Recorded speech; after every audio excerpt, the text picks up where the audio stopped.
ഈ പാനപാത്രം നിങ്ങളോടൊത്ത് പാനം ചെയ്യാൻ ഞാൻ എന്തുമാത്രം കൊതിച്ചിരുന്നു എന്ന് ചോദിക്കണേ. എന്താ? അതും അറിയാത്ത ആഹാരമായ പിതാവിൻ്റെ ഇഷ്ടമാണ്. പിതാവിൻ്റെ ഇഷ്ടം ബേസിക്കായിട്ട് എന്താണെന്ന് നിങ്ങൾക്കറിയാവോ? യേശുവിനെ കുരിശുമരണത്തിലൂടെ പാപത്തിന് പരിഹാരം ചെയ്യുന്നത് അല്ല, അതൊരു മാർഗമാണ്. കുരിശുമരണം ഒരു ലക്ഷ്യമല്ല, കുരിശുമരണം ഒരു മാർഗമാണ്. എന്താണ് എൻ്റെ ലക്ഷ്യം? എന്താ? ഈ ഓശാന ഞായറാഴ്ചത്തെ നമ്മുടെ വലിയ ജയഘോഷ യാത്ര തൊട്ട് അങ്ങ് ഉയർത്തെഴുന്നേൽപ്പ് വരെ ഉള്ള എല്ലാ സുവിശേഷ രക്ഷാകര നടപടിക്രമങ്ങളിലെ അതെല്ലാം ഒരു മാർഗങ്ങളാണ്. ശരിക്കും പറഞ്ഞാൽ അതിനൊരു ലക്ഷ്യമുണ്ട്. കുരിശുമരണം ഒരു ലക്ഷ്യമല്ല, കുരിശുമരണം ഒരു മാർഗമാണ്. എന്താണ് ലക്ഷ്യം? അപ്പോൾ തിങ്കൾ ചൊവ്വ ബുധൻ തൊട്ട് ഇനി വലിയ ശനിയാഴ്ച വരെ വിശുദ്ധ വാരമാണ്, ഉയർപ്പ് വരെ. അപ്പം അതിൻ്റെ ധ്യാനമാണ് നടക്കുന്നത്. പക്ഷേ ഇതിൻ്റെ അന്തർധാരകൾ അറിഞ്ഞില്ലെങ്കിൽ ഇത് ചുമ്മാ ഒരു ആചാരത്തിൻ്റെ എന്തോ ഒരു അനുസ്മരണമായിട്ട് മാറും. അതല്ല വിഷയം. ഈശോ എന്തിന് ക്രൂശിക്കപ്പെട്ടു? ഈശോ എന്തിനും ഗെത്സെമനിൽ ചോര വീർത്തു? ഈശോ എന്തിനും അന്ത്യത്താഴം സ്ഥാപിച്ചു? ഈശോ എന്തിനും ഓശാന പെരുന്നാൾ നടത്തി? ഇങ്ങനെ എല്ലാ കാര്യങ്ങളും എന്തിന് എന്ന് നമ്മൾ അറിയണം. അത് അറിയുമ്പോഴാണ് സുവിശേഷത്തിൻ്റെ രഹസ്യം വരണത്. രക്ഷാകര നടപടിയെന്ന് നമ്മൾ പൊതുവെ പറയും. മനുഷ്യനെ പാപത്തിന് പരിഹാരം, മനുഷ്യപ്രകൃതിയെ മനുഷ്യൻ ചെയ്ത പാപത്തിന് പരിഹാരമായിട്ട് ദൈവം തന്നെ മനുഷ്യപ്രകൃതിയിൽ പരിഹാരം ചെയ്ത നടപടിയിൽ നമ്മൾ വിശ്വസിക്കുമ്പോൾ, യേശുക്രിസ്തു ഉയർപ്പ് വിശ്വസിക്കുമ്പോൾ നമുക്ക് കർത്താവിൻ്റെ ഉയർപ്പ് പങ്കാളികളാകുന്ന ഒരു രക്ഷാകര ആധ്യാത്മിക ക്രമീകരണേക്കാൾ ഉപരി ഇതിൽ വേറെ ഒരു ആന്തരികമായ ലക്ഷ്യമുണ്ട്. ആ ലക്ഷ്യം നമ്മുടെ ഉടമ്പടിയുമായിട്ട് ചേർന്ന് പോകുന്നതാണ്. അത് നിങ്ങൾ അറിയണം. എന്താ കാര്യം വെച്ച് കഴിഞ്ഞാൽ എന്താണ്? പിതാവിനെ സ്വതന്ത്രമാക്കുന്നതാണ് എൻ്റെ മെയിൻ ലക്ഷ്യം. പിതാവിനെ സ്വതന്ത്രമാക്കുന്നത് ഈ കൃപാസനത്തിലുള്ളത് ആരാണ്? ഇപ്പോൾ ഹോളി ഓഫ് ഹോളീസിൽ സാന്നിധ്യം നൽകുന്ന പിതാവിൻ്റെ സാന്നിധ്യമാണ്. പിതാവിന് ഇവരെന്നാ ചെയ്തിരിക്കുന്നത്? പിതാവിൻ്റെ സാന്നിധ്യമാണ്. പിതാവിന് ഇവരെന്താ, ഈ യഹൂദന്മാരെന്നാ ചെയ്ത്, പിതാവായ ദൈവത്തെ എന്നാ ചെയ്തിരിക്കുന്നത്? അവരവിടെ ഹോളി ഓഫ് ഹോളീസിൽ തന്നെ കർട്ടനിട്ട് മൂടി. പിന്നെ പുറത്തുള്ള ആൾക്കാരും അകത്തോട്ട് നോക്കാതിരിക്കാൻ വേണ്ടി ദേവാലയത്തിൻ്റെ മുന്നിലും കർട്ടനിട്ട് മൂടി. 2 കർട്ടനാണ് ഇവർ വർക്ക് ചെയ്തിരിക്കുന്നത്. ഇത് കാലാന്തരത്തിൽ ദൈവഹിതപ്രകാരം അല്ലാതെ വന്ന സാധനമാണ്. മനുഷ്യനെ ദൈവത്തിൽ നിന്ന് അകറ്റാൻ വേണ്ടി ഉണ്ടാക്കിയെടുത്തിട്ടുള്ളൊരു സവർണ മേധാവിത്വത്തിൻ്റെ ഭാഗമായി ഫരിസേയ പൗരോഹിത്യം ഉണ്ടാക്കിയ സാധനമാണിത്. എന്താണ്? ഹോളി ഓഫ് ഹോളീസിൽ ഒരു കർട്ടൻ, അതിനുശേഷം പുറത്തും ദേവാലയത്തിൻ്റെ വാതിക്കൽ ഒരു കർട്ടൻ എന്ന് വെച്ച് കഴിഞ്ഞാൽ എന്തിനീ കർട്ടൻ ഇട്ടിരിക്കണമെന്ന് അറിയാമോ? സോളമൻ്റെ കാലത്ത് ഈ കർട്ടൻ ഇല്ലായിരുന്നു. സോളമനാണല്ലോ ദേവാലയം പണിതത്. നമ്മൾ കുരിശുമരണവും ദേവാലയവും തമ്മിലാണ് കണക്റ്റഡായിരിക്കുന്നത്, പിതാവുമായിട്ടാണ് കണക്റ്റിരിക്കുന്നത്. ഇപ്പം തിരിച്ചു വരുമ്പോൾ നമുക്ക് എല്ലാം ഒരുപോലെ മനസ്സിലാകും. സോളമൻ പ്രാർത്ഥിക്കുന്നത്, ദേവാലയം ആശീർവദിക്കുമ്പോൾ സോളമൻ പ്രാർത്ഥിക്കുന്നൊരു പ്രാർത്ഥനയുണ്ട്. അത് നമ്മൾ വായിക്കുന്നത് രാജാക്കന്മാരാണ്. 1 രാജാക്കന്മാർ 8:41-42 വചനങ്ങൾ. അവിടെ ആർക്കാണ് സ്ഥാനമെന്ന് നമുക്കറിയാൻ പറ്റും. സോളമന് യഹൂദന്മാരെ എല്ലാ കൊച്ചു കുഞ്ഞും കുട്ടി ആബാലവൃത്തം ജനങ്ങളെ എല്ലാം അവരുടെ ജീവിതവും എല്ലാം വെച്ച് പ്രാർത്ഥിക്കുന്നുണ്ട്. പക്ഷേ പരദേശികളെയും വിജാതിരെയും സോളമൻ്റെ അകത്ത് കയറ്റിയിട്ടില്ല ആ ദേവാലയത്തിൽ. അതിന് ഒരാൾ അങ്ങനെ എന്താ അതിന് കൂട്ടത്തിൽ പ്രാർത്ഥിക്കുന്നത് എന്താണ്? സോളമൻ 1 രാജാക്കന്മാർ 8:41 സോളമൻ പ്രാർത്ഥിച്ചു, അങ്ങയുടെ ജനമായ ഇസ്രയേലിൽ പെടാത്ത വിദേശി അങ്ങയുടെ മഹനീയ നാമത്തെ പറ്റി കേട്ട് ഈ ആലയത്തിന് നേരെ തിരിഞ്ഞ് പ്രാർത്ഥിച്ചാൽ അവിടുത്തെ നാമം അറിയാൻ ഈ ആലയത്തെ അങ്ങ് ഞാൻ സമർപ്പിക്കുന്നു. ദാറ്റ് മീൻസ് ഈ പരദേശിക്ക് ഈ ദേവാലയത്തിൽ കയറാൻ അവകാശമില്ല. അതാണ് വിഷയം. അതുകൊണ്ട് പക്ഷേ ഇത് പിന്നീട് വന്ന പ്രവാചകന്മാർ ഇതിൽ തിരുത്തിയിട്ടുണ്ട്. യേശുവിൻ്റെ കുരിശുമരണം എന്തുകൊണ്ടുണ്ടായി? പെട്ടെന്നുണ്ടായി. എന്തിനു വേണ്ടിയാണ് നമ്മൾ പെട്ടെന്നുണ്ടായതിൻ്റെ ഒരു സാഹചര്യം ഈ ദേവാലയത്തിൻ്റെ വിഷയമാണ്. എന്ന് വെച്ച് കഴിഞ്ഞാൽ സോളമൻ പോലും എന്താ പ്രാർത്ഥിക്കണത്? പരദേശികൾ, വിദേശികൾ, വിജാതിയരെ അവർ ഈ ആലയത്തെ തിരിഞ്ഞാൽ എന്നുവെച്ചാൽ വഴിയെ പോകുമ്പോൾ തിരിഞ്ഞു നോക്കിയാൽ അവരുടെ പ്രാർത്ഥന കേൾക്കണം. പക്ഷേ ഇതിനകത്ത് കയറാൻ അവർക്ക് പറ്റത്തില്ല. അതാണ് പ്രശ്നം. ഇതിനകത്ത് കയറി പ്രാർത്ഥിക്കാൻ അവർക്ക് ഇടമില്ല. ഇതിനകത്ത് ആ ദേവാലയത്തിൽ ഇടമില്ല. പക്ഷേ പിന്നീട് വന്നപ്പോൾ ഐസയ എന്താ പറഞ്ഞത്? ഐസയ 56:7 എൻ്റെ ആലയം എല്ലാ ജനതകൾക്കും വിജാതിയർക്കുമുള്ള പ്രാർത്ഥനാലയമാണ്. Praise the Lord. ഹല്ലേലൂയ. സോളമൻ്റെ ആ നടപടി തെറ്റാണെന്ന് മനസ്സിലായില്ലേ? ഇപ്പോൾ പ്രവാചകന്മാർ അത് ഉടമ്പടിക്കെതിരാണ്, ദൈവത്തോട് ചെയ്ത ഉടമ്പടിക്കെതിരാണ്. കാര്യം ഈ വിദേശികളെയും പരദേശികളെയും വിജാതിയരെയും പുറത്ത് നിർത്തിക്കൊണ്ട് ദൈവത്തിൻ്റെ ആലയത്തോട് നോക്കാൻ വേണ്ടി മാത്രമാണ് സോളമൻ പ്രാർത്ഥിച്ചത്. പക്ഷേ ഐസയ വന്നപ്പോൾ ഐസയ തിരുത്തിച്ചും പറഞ്ഞ് എൻ്റെ ആലയം ഇങ്ങനെ കുറേ ആ വഴിപോക്കന്മാർക്ക് നോക്കിയാൽ മാത്രം പോരാ. ഐസയ 56:7 എൻ്റെ ആലയം എല്ലാ ജനതകൾക്കുമുള്ള എന്നേക്കുമുള്ള പ്രാർത്ഥനാലയമായിരിക്കും. Praise the Lord. എന്താ പ്രശ്നം എന്ന് വെച്ച് കഴിഞ്ഞാൽ, ഈ പ്രാർത്ഥനാലയം സോളമൻ്റെ കാലം കഴിഞ്ഞപ്പോൾ പ്രവാചകന്മാർ തിരുത്തി പറഞ്ഞ് ഇത് നിങ്ങൾ ഇസ്രായേൽക്കാർക്ക് വേണ്ടി യഹൂദന്മാർക്ക് വേണ്ടി മാത്രമുള്ളവരല്ല, മറിച്ച് എല്ലാവർക്കും വേണ്ടിയുള്ളതാണ് ദൈവം. അതല്ലേ കൃപാസനത്തിൽ വരുമ്പോൾ പണ്ടെനിക്കൊരു സ്വപ്നം ഉണ്ടായി. ഒരു സീക്ലാസ് തിയേറ്റർ പോലെ ഒരു ഭയങ്കരമായ ഒരു ഓല ഷെഡ് പോലെ ഞാൻ അതിൻ്റെ മുകളിൽ കയറുന്നുണ്ട്. ഈ ഓലയൊക്കെ ചേടി വെക്കുകയാണ്. എന്നിട്ട് കുരിശില്ല, ഗോഡെന്ന് എഴുതി വെച്ചിരിക്കുകയാണ്. അതാണ് സ്വപ്നം. എൻ്റെ ജീവചരിത്രത്തിലുണ്ട്, അത് ദൈവത്തിലുണ്ട്. അതായത് ദൈവം എപ്പോഴും സഭ ഇവിടെ സ്ഥാപിക്കപ്പെട്ടിരിക്കുന്നതിൻ്റെ ഒരു ഉദ്ദേശം തന്നെ എന്താണ്? എല്ലാ തരത്തിലുള്ള ജനതകളും, അതല്ലേ ഈശോ പറഞ്ഞത്, നിങ്ങൾക്ക് മുമ്പേ വേശ്യകളായിരിക്കും ദൈവരാജ്യത്തിൽ പ്രവേശിക്കുമെന്ന് പറയുമ്പോൾ എല്ലാത്തിനും ഉൾപ്പെടുന്നുണ്ട്. ഒരബദ്ധം ജീവിതത്തിൽ പറ്റിപ്പോയെന്ന് വിചാരിച്ചുകൊണ്ട് എൻ്റെ മക്കൾ എന്നും കുന്നും ബ്രാൻഡ് ചെയ്യപ്പെടേണ്ട ആവശ്യമില്ല. ഈശോ അത് ആഗ്രഹിക്കണില്ല.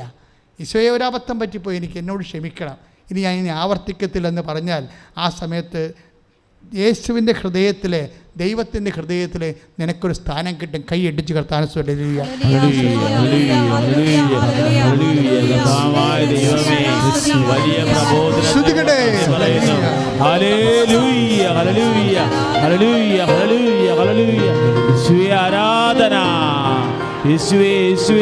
അപ്പോൾ ഈശോ ഈ വചനം തൻ്റെ ദേവാലയം ഐസയ 56:7 അനുസരിച്ചുകൊണ്ട് എല്ലാവർക്കും വേണ്ടിയുള്ളതാണെന്നുള്ള റീസ്റ്റേറ്റ് ചെയ്തു. റീസ്റ്റേറ്റ് ചെയ്യണതിന് എന്താ ചെയ്തെന്നറിയാവോ? ഒറ്റയ്ക്ക് ചെന്ന് ഇത് പറഞ്ഞാൽ ഏക്കത്തില്ല. അതുകൊണ്ട് എന്ത് ചെയ്ത് പട്ടണത്തിലുള്ള മുഴുവൻ ജനങ്ങളെ കൂട്ടി. ഒറ്റക്കല്ല പോയത്, ഫിസിക്കൽ ഫോഴ്സാണത്. ശരിക്കും ലാസറിനെ ഉയർപ്പിച്ചിട്ട് മണിക്കൂറുകൾ കഴിഞ്ഞിട്ടില്ല. ജനം യേശുവിനെ കണ്ടപ്പോൾ ഇളകി വശായി. ആ ഉയർത്തെഴുപ്പ്, അതാണ് ഉത്ഥാനത്തിൻ്റെ ഭൗതിക ശക്തി എന്ന് പറയണത്. ഉത്ഥാനത്തിൻ്റെ ഭൗതിക ശക്തി അനീതിയെ തട്ടിത്തകർപ്പിക്കാനുള്ളതാണ്. ഉത്ഥാനം ചെയ്തെന്ന് പറഞ്ഞ് വീടിൻ്റെ അളയക്കാർക്ക് ഉദ്ധരിക്കരുത്. നമ്മൾ കുറുക്കന്മാരൊന്നുമല്ല, ക്രിസ്ത്യാനികളാണ്. ശ്രദ്ധിക്കട്ടെ.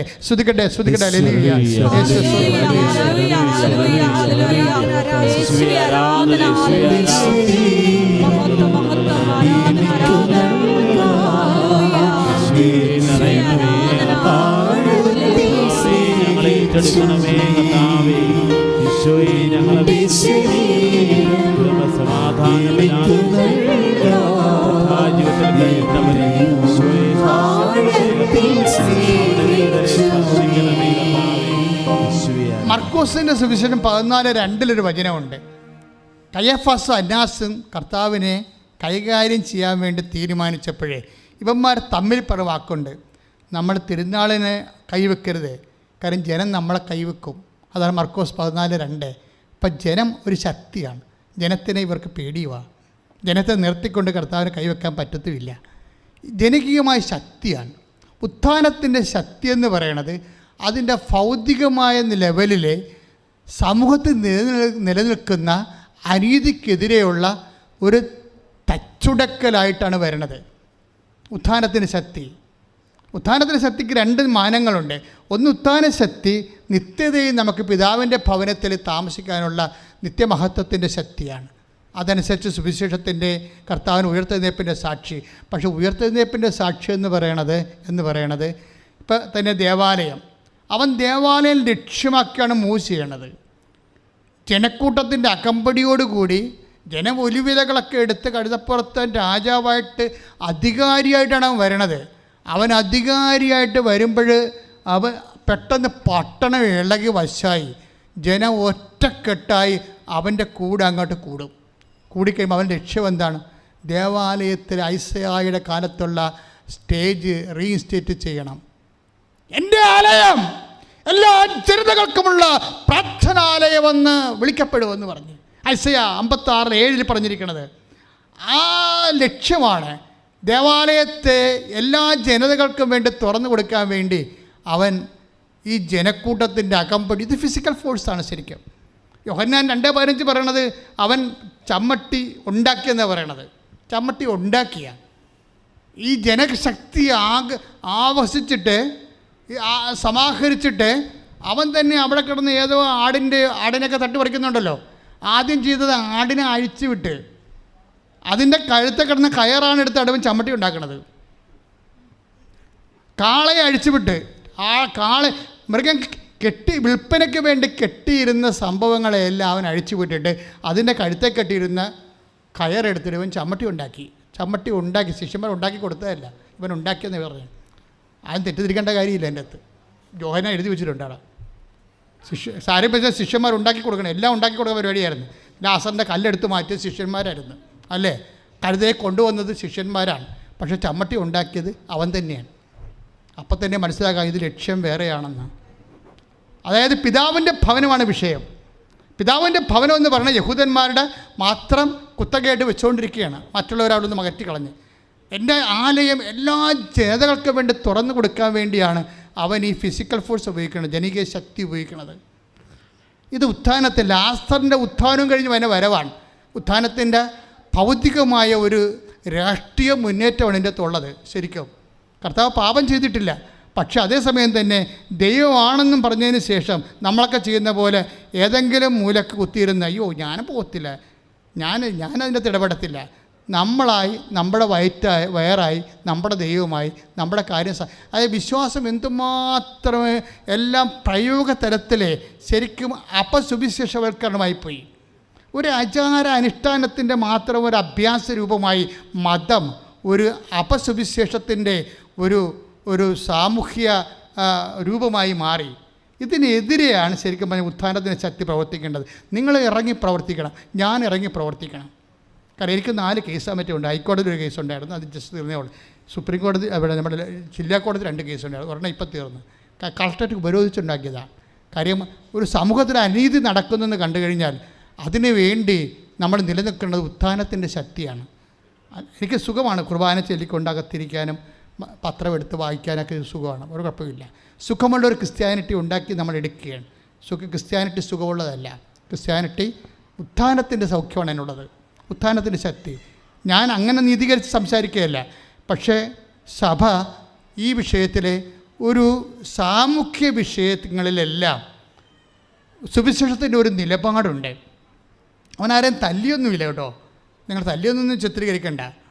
അവൻ ചമ്മട്ടി ഉണ്ടാക്കി ആടുകളെ നാണയമാറ്റക്കാരെ തട്ടിമറിച്ചു, എടുത്തുകൊണ്ട് പോകാം. ആടുകളും പ്രാവ് വിൽപ്പന പറഞ്ഞ് എടുത്തുകൊണ്ട് പോകുമെന്ന് പറഞ്ഞു. എന്നിട്ടാണ് അവൻ പറഞ്ഞത് എൻ്റെ പിതാവിൻ്റെ ഭവനം നിങ്ങൾ you make it A Den of അതായത് റോബേഴ്സ് എന്നാ പറഞ്ഞത്. അത് ജെറമിയായുടെ വചനമാണ്. ജെറമിയ 7:11 വചനമാണ്. നിങ്ങൾ എൻ്റെ പിതാവിൻ്റെ ഭവനം കള്ളന്മാരുടെ ഗുഹയാക്കി മാറ്റി. ദാറ്റ് മീൻസ് പ്രവാചകൻ ജെറമിയായും ഉണ്ട് ഇതിൻ്റെ 7:11. ഐസയ മാത്രമല്ല, യേശു പ്രവാചകന്മാരുടെ പൂർത്തീകരണമാണ്. ഇങ്ങനെ ഐസയായും മിക്കായും സഖറിയായും ജെറമിയായും എല്ലാവരും ഇങ്ങനെ നിറഞ്ഞ് യേശുവിൽ നിൽക്കുന്ന ഒരു സമയമാണ് പ്രവാചകൻ്റെ പൂർത്തീകരണമായിട്ട്. എന്നിട്ടാണ് പറയണത് എൻ്റെ ആലയം നിങ്ങൾ കച്ചവട സ്ഥലമാക്കി. എന്താ സംഭവിച്ചു കഴിഞ്ഞാൽ ഹെറോദേസ് നമ്മുടെ സോളമൻ്റെ ദേവാലയത്തിൽ വിജാതിയർക്ക് സ്ഥാനമില്ലായിരുന്നു. അതിനുശേഷം ആണ് ഐസയായും ജെറമിയായും വന്നിട്ട് പറഞ്ഞത് ഇതിങ്ങനെയല്ല ദേവാലയം പണിയേണ്ടത്. ഈ ദേവാലയം എല്ലാ ജനതകൾക്കും ഇതിൻ്റെ അത് സ്ഥാനം ഉണ്ടാകണം. അവർക്കെല്ലാം കൂടി ഒരു ദൈവമേ ഉള്ളൂ, യഹൂദൻ്റെ ദൈവമായിട്ട് ദൈവം അതിനെ മൊണോപ്പൊളിയായിട്ട് ചെയ്യരുതെന്ന് പറഞ്ഞ്. അത് ജെറമിയയുടെ കാലം വന്നപ്പോൾ ഐസയുടെ കാലത്തേക്കാൾ ഗതികേട് വന്നായിരുന്നു. അതായത് ദേവാലയത്തിലെ ഇവർ കച്ചവടങ്ങൾ തുടങ്ങി. അതുകൊണ്ടാണ് റോബറി എന്ന് പറയുന്നത്, ഡെൻ ഓഫ് റോബേഴ്സ് എന്ന് പറയുന്നത്. ദേവാലയത്തിൻ്റെ നേവിലെ അവർ കച്ചവടങ്ങൾ തുടങ്ങി. അതിനെതിരെ ജെറമിയ സംസാരിച്ചായിരുന്നു. അപ്പോൾ ഇവർ ജെറമിയായൊക്കെ സംസാരിച്ചെങ്കിലും അവർക്കാർക്കും ഇത് വന്ന് തല്ലി ഇവരെ പുറത്താക്കാൻ പറ്റിയില്ല. കാര്യം അവർക്ക് ജനക്കൂട്ടത്തിൻ്റെ അകമ്പടിയില്ലായിരുന്നു. യേശു വന്നപ്പോൾ യേശുവിൻ്റെ കൂടെ ജനക്കൂട്ടത്തിൻ്റെ അകമ്പടി വന്നത് ലാസറിൻ്റെ ഉത്ഥാനത്തിൻ്റെ ശക്തിയിലാണ് ഫിസിക്കൽ ഫോഴ്സ് ഉണ്ടായത്. എപ്പോഴും നമ്മൾ ഫിസിക്കൽ ഫോഴ്സ് ഉപയോഗിക്കാം, പക്ഷേ ഉത്ഥാനത്തിൻ്റെ ശക്തി വേണം. ലാസറിനെ ഉയർപ്പി സഭയ്ക്കുമായാലും ഉത്ഥാനത്തിൻ്റെ ശക്തി വേണം. ജെറമിയായ്ക്ക് വേണമെങ്കിൽ ദേവാലയത്തിൽ ക്ലെൻസ് ചെയ്യാമായിരുന്നു. അദ്ദേഹം അത് ഡെൻ ഓഫ് റോബേഴ്സ് എന്ന് പറഞ്ഞതാണ്. ഐസയായ്ക്കും ദേവാലയം ക്ലെൻസ് ചെയ്യാമായിരുന്നു, പക്ഷെ അവർക്കാർക്കും ജനകീയ ശക്തി ഇല്ലായിരുന്നു. യേശുവിന് ശക്തി ഉണ്ടായത് ലാസറിൻ്റെ ഉത്ഥാനത്തോടുകൂടി വന്നിട്ടുള്ള ജനകീയമായിട്ടുള്ള സമാഹരണമാണ്. ഞാൻ പറഞ്ഞു വരുന്നതിൻ്റെ അർത്ഥം എന്താണെന്ന് അറിയാമോ? ഈശോ ഈ ഓശാനയുടെ അവസാനം സംഭവിക്കുന്ന വിഷയങ്ങൾ എന്താണ്? നാണയമാറ്റക്കാരാണ്. അതായത് ഇസ്രായേലിൻ്റെ പുറത്തുള്ള ആൾക്കാരുടെ നാണയം, റോമക്കാരുടെ നാണയം അല്ലെങ്കിൽ പേർഷ്യക്കാരുടെ നാണയം ഇവിടെ കൊണ്ടുവരുമ്പോൾ അതിനകത്ത് അവിടെ തലയൊക്കെ ഉള്ള കാരണം, രൂപമുള്ള കാരണം, അത് വിഗ്രഹാരാധന കാരണം ശരിക്കും ഇതിനകത്ത് ഇടാൻ പറ്റത്തില്ല യഹൂദൻ്റെ വിശ്വാസം അനുസരിച്ച്. അതുകൊണ്ട് ആ നാണയത്തിന് മാറ്റി കൊടുത്തിട്ട് ഇസ്രായേൽ നാണയം ഇടാൻ പറയും. പക്ഷേ അപ്പോൾ കമ്മീഷനുണ്ട്. കമ്മീഷൻ ഒരു ഭയങ്കര കമ്മീഷനാണ്, നല്ല കമ്മീഷനാണ്. അതുപോലെ ലെവേ പുസ്തകം അനുസരിച്ച് ആടിനെയൊക്കെ ഊനമറ്റായിരിക്കണം. 16:8 ഉണ്ടത്. ഊനമറ്റതായിരിക്കണം, ചട്ടക്കാലം ഉണ്ടാകരുത്, കോങ്കണ്ണെന്നുണ്ട്, അത് കൊമ്പൊടിഞ്ഞാകരുത്. അതുകൊണ്ട് ഊനമറ്റ ആടിനെ വേണം. അപ്പോൾ ആടിനെ നമ്മൾ കൊണ്ടുവന്ന ആടിനെ ഇവർ സ്വീകരിക്കത്തില്ല. അവർ വേറെ ആടിനെ അവിടെ കൊടുക്കും. ദേവാലയത്തിൽ നിന്ന് ലക്ഷണമൊത്ത ആടിനെ കൊടുക്കുമ്പോൾ പക്ഷേ അവർ പറയുന്ന വിലയാണ്. അപ്പോൾ ആട് കച്ചവടത്തിൽ അവർക്കൊരു കമ്മീഷനുണ്ട്, ദേവാലയത്തിന് അകത്തൊരു വേറെ ലാഭമുണ്ട്. ഇതെല്ലാം അന്നാസും കയ്യാപ്പാസും കൂടി പങ്കിട്ടെടുക്കുന്നതാണ്. അപ്പോൾ ദേവാലയം പുരോഹിതന്മാർ തന്നെ ഇതിൻ്റെ അകത്ത് ആട് കച്ചവടം നാണയ കച്ചവടമൊക്കെ തുടങ്ങിയപ്പോൾ എന്താ സംഭവിച്ചിരിക്കുന്നത്? ഈ ഹെറോദസിൻ്റെ ദേവാലയം 37 കൊല്ലം, യേശുവിന് 37 കൊല്ലം മുമ്പ് സോളമൻ്റെ ദേവാലയം ഇടിച്ചു പൊളിച്ച് കളഞ്ഞായിരുന്നു. യേശുവിന് 37 കൊല്ലം മുമ്പ്. എന്നിട്ട് ഹെറോദസ് ദേവാലയം പണിത്. അതിനകത്ത് കോർട്ട് ഓഫ് ജെൻഡേഴ്സ് ഉണ്ട്. അതിനകത്ത് വിജാതിയുടെ സ്ഥലമുണ്ട്. പക്ഷേ ഈ വിജാതിയുടെ സ്ഥലമാണ് അന്നാസും കയ്യപ്പാസും കയ്യേറിയത്, ആട് വിൽപ്പനയും നാണയം മാറ്റവും തുടങ്ങിയത്. ആ വിജാതിയുടെ സ്ഥലം വിമോചിപ്പിച്ചുകൊണ്ട് എൻ്റെ ആലയം, അതാണ് ഈശോ പറഞ്ഞത്, എൻ്റെ ആലയം എല്ലാ ജനതകൾക്കുമുള്ള ആലയം എന്നറിയപ്പെടും, നിങ്ങളത് കള്ളന്മാരുടെ ഗുഹയാക്കിയത്. ഈ ഒരു വിഷയമാണ് പെട്ടെന്ന് കുരിശുമരണത്തിലേക്ക് വരാനുണ്ടായിരുന്ന സാഹചര്യം. അതായത് സമൂഹത്തിലെ ദൈവത്തിനെ എല്ലാവർക്കും വേണ്ടി കർത്താവ് സ്വതന്ത്രമാക്കി. അതാണ് വിഷയം. അതാണ് കുരിശുമരണത്തിൻ്റെ ലക്ഷ്യം. അതാണ് കുരിശുമരണത്തിൻ്റെ ലക്ഷ്യമെന്ന് പറയണത്. ശരിക്കും പറഞ്ഞാൽ ഇതിലൂടെ കാര്യം നമുക്കറിയാമല്ലോ, 14:2 അതായത് ഫിസിക്കൽ ഫോഴ്സ് ഉൾപ്പെടെ യേശുവിൻ്റെ അധീനത്തിലായിപ്പോയായിരുന്നു. എല്ലാ ആത്മീയ ശക്തി മാത്രമല്ല, ജനകീയ ശക്തിയും രാഷ്ട്രീയ ശക്തിയുമെല്ലാം യേശുവിൻ്റെ കീഴിലായിരുന്നു. അപ്പോൾ അതനുസരിച്ചിട്ടാണ് യേശു തന്നെ ഈ പിതാവിനെ സമർപ്പിക്കുന്നത്. അതാണ് കുരിശുമരണത്തിൻ്റെ ലക്ഷ്യം. നമ്മളത് വായിക്കുന്നത്, ദൈവം സമസ്തവും അധീനമാക്കി തൻ്റെ പാദത്തിൻ്റെ ആക്കിയിരിക്കുന്നു. സമസ്തം എന്ന് പറയുമ്പോൾ ഇതിനകത്ത് ഫിസിക്കൽ ഫോഴ്സ് ഉണ്ട്. ഫിസിക്കൽ ഫോഴ്സ് ജനകീയ ശക്തി കൂടി ഉണ്ട്. അതാണ് സമസ്തം എന്ന് പറയണത്. അതായത് 1 കൊറിന്ത്യസ് 15:27 ദൈവം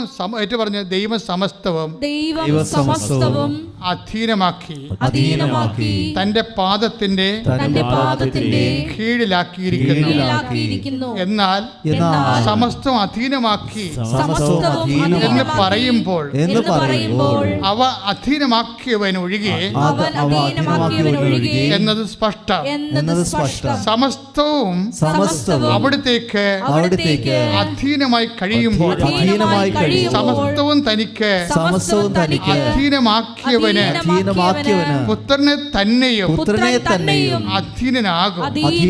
ഇത് ദൈവം എല്ലാവർക്കും എല്ലാമാകാൻ വേണ്ടിയാണ്. ഇത് സെക്കൻഡ് പരീക്ഷയിൽ സംഭവിക്കുന്നതാണ്, നിത്യതയിൽ സംഭവിക്കുന്ന കാര്യമാണ്. പിതാവിന് സമസ്തവും യേശു ക്രിസ്തുരാജ തിരുനാളിൽ നമ്മൾ ഇതാണ് വായിക്കുന്നത്. പക്ഷേ ഇപ്പോഴും നമ്മൾ നോക്കുമ്പോൾ ഫസ്റ്റായിട്ട് ദൈവം സമസ്തവും ഈ ഫിസിക്കൽ ഫോഴ്സ് ഉൾപ്പെടെ ജനകീയ ശക്തി ഉൾപ്പെടെ യേശുവിൻ്റെ പാദത്തിൻ്റെ കീഴിലാക്കുമ്പോൾ ഈ സമസ്തവും യേശു തന്നെയും കുരിശിലെ ഈ ശക്തി ഉൾപ്പെടെ പിതാവിന് സമർപ്പിക്കും. എന്തിനു വേണ്ടിയാണ്? ദൈവം എല്ലാവർക്കും എല്ലാം ആകാൻ വേണ്ടിയാണ്. കുരിശുമരണത്തിൻ്റെ ലക്ഷ്യം അതാണ്. അവനെ നോക്കുന്നവരെ പ്രകാശിതരാകും. അവനെ നോക്കുന്നവർ പ്രകാശിതരാകും. ആര് നോക്കിയാലും, ക്രിസ്ത്യാനി നോക്കിയാൽ പ്രകാശിതരാകുമെന്നല്ല, അവനെ നോക്കുന്നവരെ.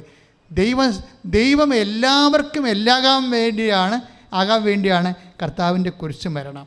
അതിന് മുമ്പുള്ള ജനകീയ ശക്തി സമാഹരണം പോലും അവിടെ നടക്കുന്നുണ്ട്. എല്ലാം ഞാൻ പറഞ്ഞു വരുന്നതിൻ്റെ ഉദ്ദേശം നിങ്ങൾക്ക് മനസ്സിലായോ? എന്ന് വെച്ചാൽ യേശു എല്ലാമാണ്, എല്ലാവർക്കുമാണ്. അതുപോലെ തന്നെ ആണ് 1 കൊറിന്ത്യസ് 15:27-28 ദൈവം എല്ലാമാണ്, എല്ലാവർക്കുമാണ്. ഉടമ്പടി ചെയ്യുമ്പോൾ നിനക്ക് സംഭവിക്കുന്നത് എന്താണ്? നീ ഏത് ജാതിപ്പെട്ട ആളായാലും, ഇപ്പം മുസ്ലിംസ് ഉടമ്പടി എടുത്തിട്ടുണ്ട്, ഹിന്ദുസ് ഉടമ്പടി എടുത്തിട്ടുണ്ട്. ഞാൻ ജാതിയും മതമൊന്നും പറയേണ്ട കാര്യമില്ല. മനുഷ്യൻ ഉടമ്പടി എടുത്തിട്ടുണ്ടെന്ന് ഞാൻ പറയുന്നുള്ളൂ.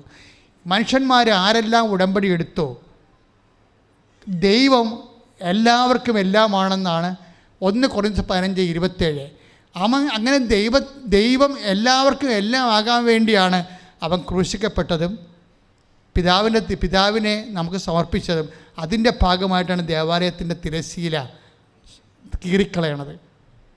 അപ്പോൾ സോളമൻ്റെ കാലത്ത് പുറത്തു നിന്ന ആൾക്കാർ യേശുവിൻ്റെ ഈ പീഡാസഹനത്ത് പാപത്തിന് പരിഹാരം ചെയ്തതോടുകൂടി, അത് എല്ലാവരുടെയും പാപത്തിനാണ്, ക്രിസ്ത്യാനിയുടെ പാപത്തിന് വേണ്ടി മാത്രമല്ല, മനുഷ്യപ്രകൃതിക്ക് മുഴുവനുള്ള പരിഹാരമായി എന്നേക്കുമായി അവൻ പരിഹാരം ചെയ്ത് കഴിയുമ്പോൾ എല്ലാവർക്കും ദൈവം എല്ലാമായി തീരുകയാണ് യേശുവിൻ്റെ പുനരുത്ഥാനത്തിലൂടെ. സ്തുതിക്കട്ടെ, സ്തുതിക്കട്ടെ. ഹല്ലേലൂയ, ഹല്ലേലൂയ, മഹത്വം, മഹത്വം, ആരാധന, ആരാധന. Hallelujah, hallelujah, hallelujah. കരങ്ങൾ ഉയർത്തിക്കൊണ്ട് സ്തുതിച്ച് പ്രാർത്ഥിക്കട്ടെ. Hallelujah, hallelujah. കർത്താവേ, അങ്ങ് ഞങ്ങൾക്ക് പകർന്നു. സഭാവന ആശീർവാദത്തിൻ്റെ സമയമാണ്. എല്ലാവരും മുട്ടേ നിൽക്കുക.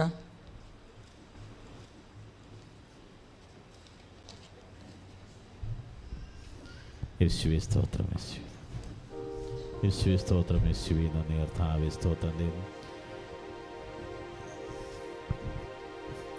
കരങ്ങൾ ഉയർത്തിക്കൊണ്ട് കർത്താവിനെ സ്തുതിക്കട്ടെ. അതിശക്തമായിട്ട് കർത്താവിനെ വിളിച്ചപേക്ഷിക്കട്ടെ.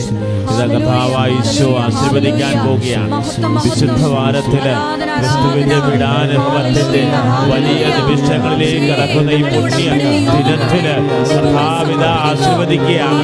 പരിശുദ്ധയമ്മ അങ്ങനെ ഇഷ്ടപ്പോൾ നിറവേറട്ടെന്ന് പറഞ്ഞ ഉടമ്പടിയിൽ പൂർണ്ണതയായിരുന്ന പോലെ മോളെ ഉടമ്പടി എടുത്ത മക്കളെ, നൈറ്റ് ക്യാൻഡിൽ പ്രയറിട്ട് പ്രാർത്ഥിക്കുന്ന മക്കളെ, തീർത്ഥാടന ഉടമ്പടി എടുത്ത് പ്രാർത്ഥിക്കുന്ന മക്കളെ, ഇതാ ഈശോ തൊടുകയാണ്. അവിടുത്തെ സാന്നിധ്യം കൊണ്ട് നിറയ്ക്കുക. മാരക രോഗികളായിട്ടുള്ളവര് അനേകായിരങ്ങള് ബഹുമാനപ്പെട്ട ജോസഫച്ചന്റെ കൈവപ്പ് ശുശ്രൂഷ സ്വീകരിച്ച് കടന്നുപോയിട്ടുള്ള മക്കള്, അവരെ ഈശോ ഇതാ ഇപ്പോൾ അഭിഷേകം ചെയ്യുകയാണ്. ഉടമ്പടിയിൽ വിശ്വസ്തരായിരുന്നു കൊണ്ട് വിശ്വാസത്തോടുകൂടി വെച്ചരിച്ച ഉടമ്പടി നേർച്ചവസ്തുക്കൾ ഉപയോഗിച്ച് ആത്മാവിൽ ശക്തി പ്രാപിക്കുന്നവരെ കർത്താവിത വിളിക്കുകയാണ്. അമ്മ പ്രത്യക്ഷധാരയിലെ സ്ഥിര സാക്ഷിയായിട്ട് ഉയർത്താൻ കർത്താവെ പരിശുദ്ധമ്മയുടെ പ്രത്യക്ഷീകരണം തിരുസഭ അധികാരത്തോട് ഉപയോഗിക്കാൻ കർത്താവിന്റെ ചൈതന്യം തിരുസഭയിൽ നിറയട്ടെ. കർത്താവിന്റെ ചൈതന്യ അഭിഷേകമാകട്ടെ. മേൽക്കുമേൽ കൃപയായി കർത്താവെ കൃപാസന സ്ഥാപന ഇറക്കിയങ്ങ് അഭിഷേകത്തിന്റെ നിറവിൽ നിൽക്കണമേ. കർത്താവ് എല്ലാ ദൈവമക്കളെയും ആശീർവദിക്കണമേ. കർത്താവെ ഹല്ലേലൂയ, ഹല്ലേലൂയ. ശിരസ് നമിച്ച്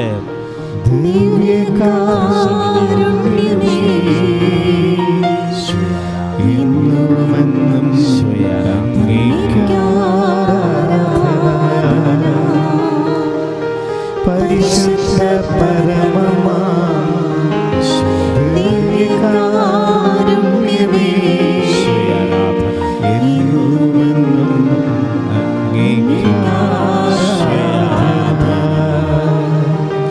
പരിശുദ്ധ പരമമാ ദിവ്യകാരുണ്യമേ എന്നുമെന്നും